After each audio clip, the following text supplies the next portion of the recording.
Hello, I'm Sarah Loyler in the WUFT newsroom for Tuesday, November 29th. Here's your news in 90.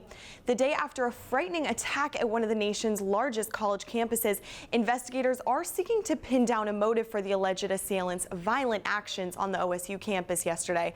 Authorities shot and killed the assailant. Investigators have been looking at social media posts and also an address where the suspect lived.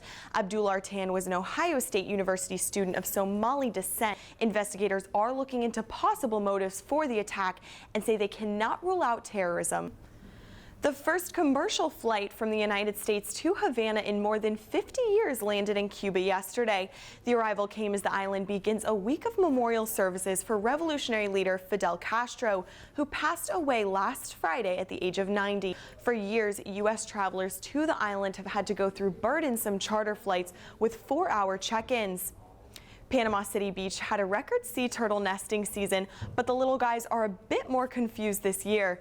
70% of the hatched sea turtles went in the wrong direction, going towards the land, not the water. The director of the Panama City Beach Turtle Watch says this is a higher rate than previous years because of the lights and development. According to the Panama City Beach Sea Turtle Watch Group and the Florida Fish and Wildlife Conservation Commission, grant money is available for property owners along the beach to obtain proper lighting. That's your news in 90. Thanks for watching.